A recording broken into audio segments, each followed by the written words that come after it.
Their wholesome counsel rashly I declined, curious to view the man of monstrous kind, and try what social rights a savage lends, dire rights, alas, and fatal to my friends. Then first a fire we kindle and prepare for his return with sacrifice and prayer. The lauden shells afford us full repast. We sit expecting, lo, he comes at last. Near half a forest on a back he bore, and cast the ponderous burden at the door. It thundered at us as it fell. We trembled then, and sought the deep recesses of the den. Now driven before him through the arching rock, come tumbling, heaps on heaps, the unnumbered flock, big uddered ewes, and goats of female kind. The males were penned in outward courts behind. Then haved on high a rock's enormous weight, to the cavern's mouth he rolled, and closed the gate. Scarce 24-wheeled cars, compact and strong, the massy load could bear a roll along. He next betakes him to his evening cares, and sitting down to milk his flocks prepares. Of half their udders eases first the dams, then to the mother's tate submits the lambs. Half the white stream to hardening cheese he pressed, and high and wicker baskets haved the rest. Reserved in boughs, supplied his nightly feast. His labour done, he fired the pile that gave a sudden blaze, and lighted all the cave. We stand discovered by the rising fires. Askance the giant glares, and thus inquires, "What are ye, guests? On what adventure say? That far you wander through the watery way? Pirates, perhaps, who seek through seas unknown the lives of others and expose your own." His voice like thunder through the cavern sounds. My bold companions thrilling fear confounds, appalled at sight of more than mortal man. At length, with heart recovered, I began. From Troy's famed fields, it said, sad wanderers o'er the main, behold the relics of the Grecian train. Through various scenes, by various perils tossed, and forced by storms, unwilling on your coast. Far from our destined course and native land, such was our fate, and such high Jove's command. Nor what we are befits us to disclaim. Atrides' friends, in Arp's mighty name, who taught proud Troy and all our sons to bow. Victors of late, but humble suppliants now. Low at thy knee, thy succor we implored. Respect us, human, and relieve us, poor.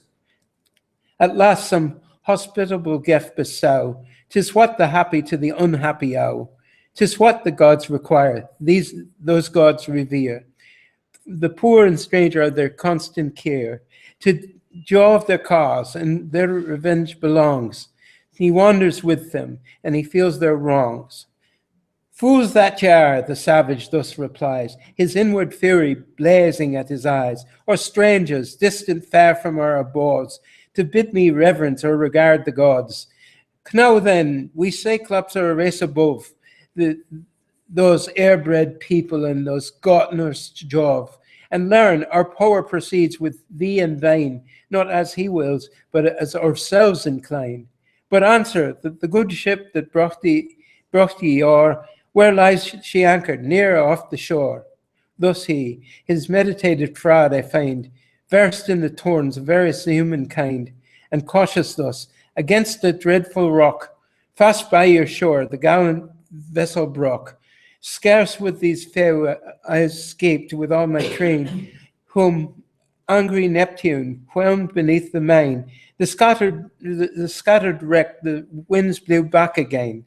He answered with his deed, his bloody hand, snatched too, unhappy, of my martial band, and dashed like dogs against the stony floor. The pavement swims with brains and mingled gore. Torn limb from limb, he spreads his harassed face, and fierce devours it like a mountain beast. He sucks the marrow, and the blood he drains, nor entrails, flesh, nor solid bone remains. We see the death from which we cannot move, and humble groan beneath the hand of Jove. His ample maw with human carnage filled, a milky deluge next the giant swilled, then stretched in length o'er half the cavern rock, lay senseless and supine amidst the flock, to seize the time and with a sudden wound, to fix the slumbering monster to the ground.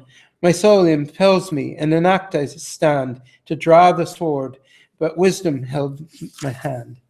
A deed so rash had finished all our fate, nor mortal forces from the lofty gate could roll the rock. In hopeless grief we lie, and sigh, expecting the return of day.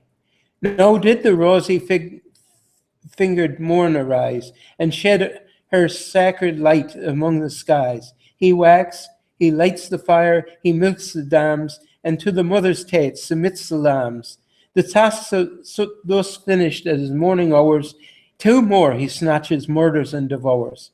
Then plays and whistling drives his flock before, removes the rocky mountain from the door, and shuts again, with equal ease disposed, as a light quiver's lid is opened and closed.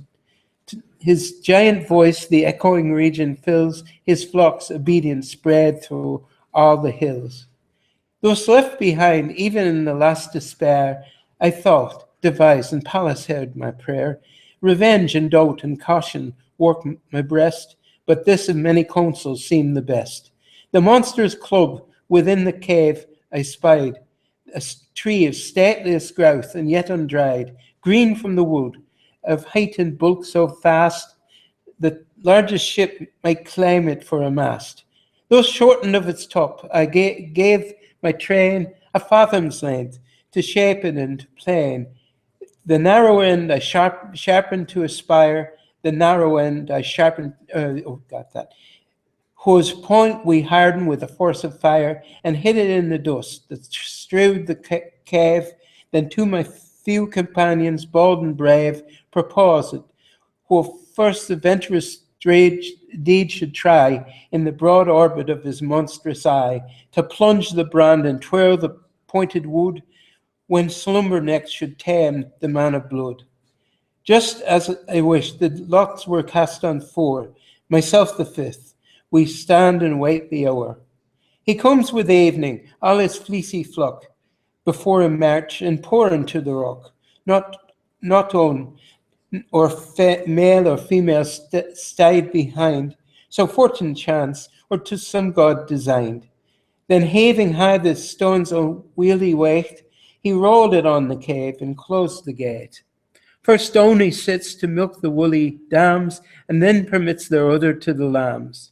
Next sees to riches more and headlong cast, brined on the rook, the second dire repast. Then I approached them reeking with their gore, and held the brimming goblet foaming o'er. Cyclop, since human flesh has been thy feast, now drain this goblet, potent to digest. Know hence what treasures in our ship we lost, and what rich liquors other climates boast. Way to thy shore, the precious freight shall bear, if home thou send us and vouchsafe to spare. But oh, those furious, thirsting thus for gore, the sons of men shall ne'er approach thy shore, and never shalt thou taste this nectar more. He heard, he took, and pouring down his throat, delighted, swilled the large, luxurious draught. More, give me more, he cried. The boon be thine, whoe'er thou art that bears celestial wine. Declare thy name, nor mortal is this juice, such as the unblessed Cyclopean climes produce, though sewer or vine the largest cluster yields, and Jove's scorned thunder serves to drench our fields. But this descended from the blessed abodes, a rill of nectar streaming from the gods. He said, and greedy grasped the heady bowl, thrice drained and poured the deluge on his soul. His sense lay covered with the gauzy fume, while thus my fraudful speech I reassume. Thy promised boon, O Cyclop, no I claim, and plead my title, no man is my name. By that distinguished from my tender years, 'tis what my parents call me and me peers. The giant then, or promised grace receive, the hospitable boon we main to give. When all the wretched crew have felt my power, no man shall be the last I will devour. He said, then nodding with the fumes of wine, drooped his huge head, and snoring lay supine. His neck obliquely over his shoulders hung, pressed with the weight of sleep that tames the strong. There belched the mingled streams of wine and blood, and human flesh as indigested food. Sudden I stir the embers and inspire with animating breath the seeds of fire, each drooping spirit with bold words repair, and urge my train the dreadful deed to dare. A stake now glowed beneath the burning bed, green as it was, and sparkled fiery red. Then forth the vengeful instrument I bring, with bating hearts my fellows form a ring. Urged by some present god, they swift let fall the pointed torment on its visual bow. Myself above them from a rising ground, guide the sharp stake and twirl it round and round, as when a shipwright stands his workman o'er, who ply the wimble some huge beam to bore. Urged on all hands, it nimbly spins about, the grand deep piercing till it scoops it out. In his broad eye, so whirls the fiery wood. From the pierced pupils spouts the boiling blood. Singe out its brows, the scorching lids grow black, the jelly bubbles and the fibres crack. As when armorers temper in the ford, the keen-edged poleaxe or the shining sword, the red-hot metal hisses in the lack, and that thus in his eyeball hiss the plunging stag. He sends a dreadful groan, the rocks around, through all their inmost winding caves resound. Scared we receded, forth with frantic hand, he tore and dashed on earth the gory brand, then caused the Cyclops, all that round him dwell, with voice like thunder and a direful yell.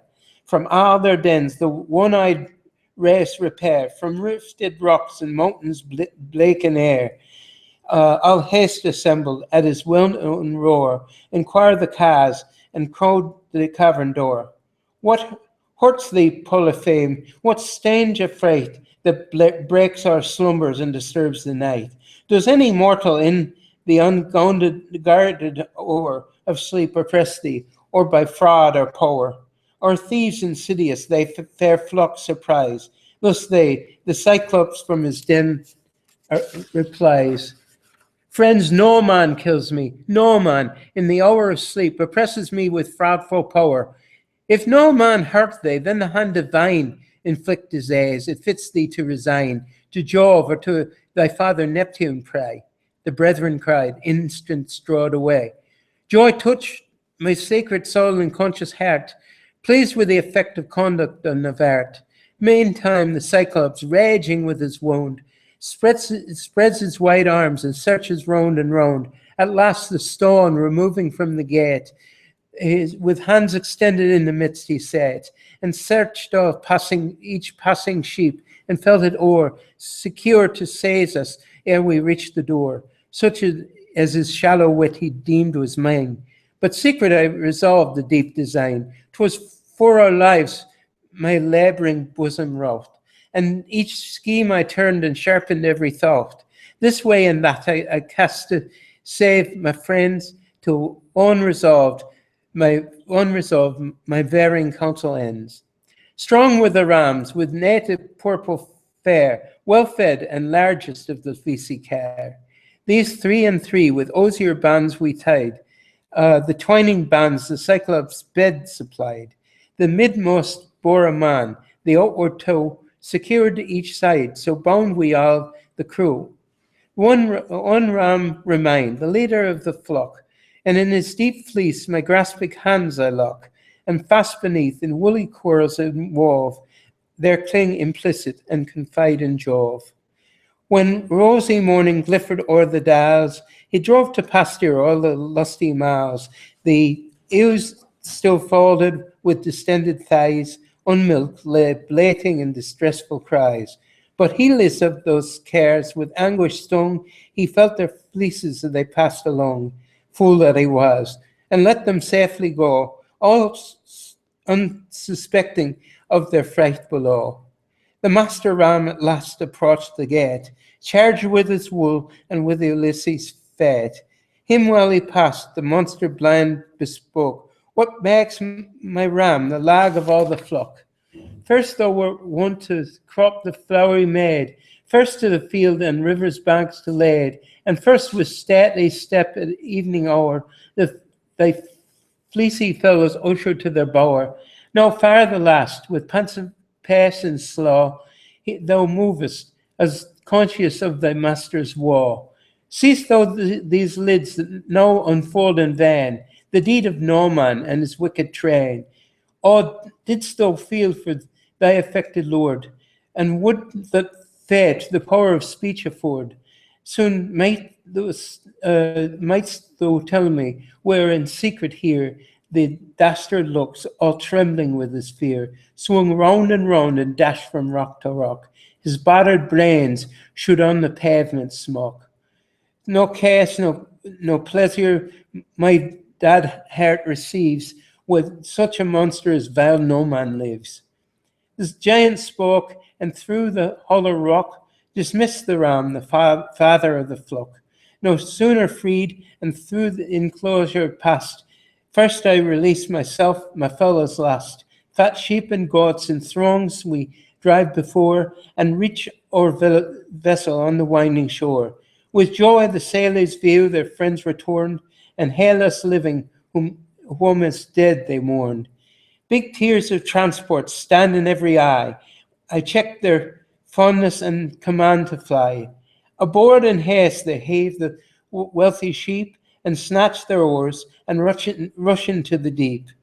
No off at sea, and from the shallows clear, as far as human voice could reach the ear, with taunts the distant giant I accost.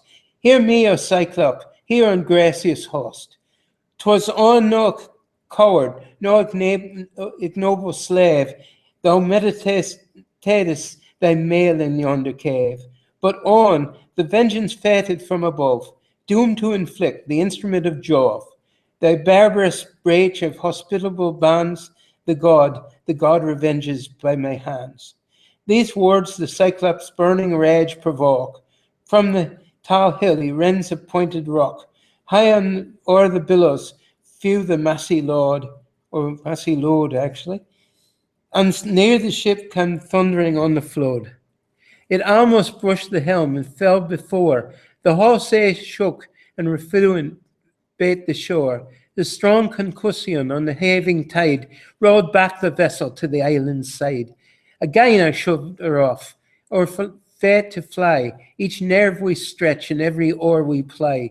Just scaped impending death, when know again we twice as far had furrowed back the main. Once more I raised my voice, my friends afraid, with mild entreaty my design and dissuade. What boots the godless giant to provoke, whose arm may sink us at a single stroke? Already when the dreadful rock he threw, old Ossian shook, and back his surges flew. The sounding voice directs his aim again. The rock o'erwhelms us, and we scaped in vain. But I of mandate and scorning fear, thus with new taunts insult the monster's ear. Cyclop, if any pitying thy disgrace, ask who disfigured thus that eyeless face. Say 'twas Ulysses, 'twas his dear declare, Laertes' son of Ithaca the fair. Ulysses, fair in fighting fields renowned, before whose arm Troy tumbled to the ground. The astonished savage with a roar replies, O heavens, O faith of ancient prophecies! This Telemus Eurimedes foretold, the mighty seer who on these hills grew old.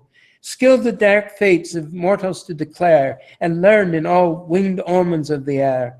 Long since he menaced, such was fate's command, and named Ulysses as the destined hand. I deem some godlike giant to behold, or lofty hero, haughty, brave, and bold. Thus this week, Pygmy, wretch of main design, who not by strength subdue me, but by wine. But come, accept our gifts and join to pray. Great Neptune's blessing on the watery way. For his I am, and I the lineage own. The immortal Father, no less boasts the Son. His power can hail me and relate my eye, and only his of all the gods on high. Or could this arm I thus aloud rejoined from that vast spoke, dislodge thy bloody mind, and send thee howling to the realms of night, as sure as Neptune cannot give thee sight. Thus I, while raging he repeats his cries, with hands uplifted to the starry skies. Hear me, O Neptune, thou whose arms are hurled from shore to shore and gird the solid world. If thine I am, nor thou my birth disown, and if the unhappy Cyclop be thy son, let not Ulysses brave his native air, Laertes' son of Ithaca the fair, if to review his country be his fate, be it through toils and sufferings long and late, his lost companions let him first deplore, some vessel, not his own, transport him o'er, and when at home from foreign sufferings freed, more near and deep domestic woes succeed. With imprecations thus he filled the air, and angry Neptune heard the unrighteous prayer. A larger rock than heaving from the plain, he whirled it round, it sunk across the main. It fell and brushed the stern, the billows roar, shake at the weight, and refluent bait the shore. With all our force we kept aloof to say, and gained the island where our vessels lay. Our sight the whole connected navy cheered, who waited long by turns had hoped and feared. There disembarking on the green sea side, we land our cattle and the spoil divide. Of these due shares to every sailor fall, the master ram was voted mine by all, and him, the guardian of Ulysses' fate, with pious mind to heaven I consecrate. But the great God, whose thunder rends the skies, averse, beholds the smoking's sacrifice, and sees me wandering still from coast to coast, and all my vessels, all my people lost.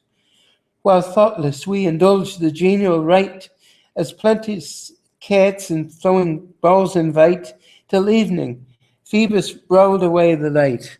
Stretched on the shore in careless ease we rest, till ruddy morning purpled o'er the east. And then from the anchors all our ships unbind, and mount the decks and call the willing wind. Now ranged in order on our banks we sweep, with hasty strokes, the hoarse resounding deep, blind to the future, pensive with our fears, glad for the living, for the dead in tears. That's the end of book 9. All right. Okay.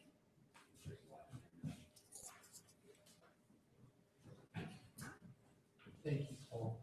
Thank you. That was great.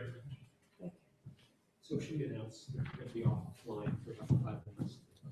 Yes, while we reboot.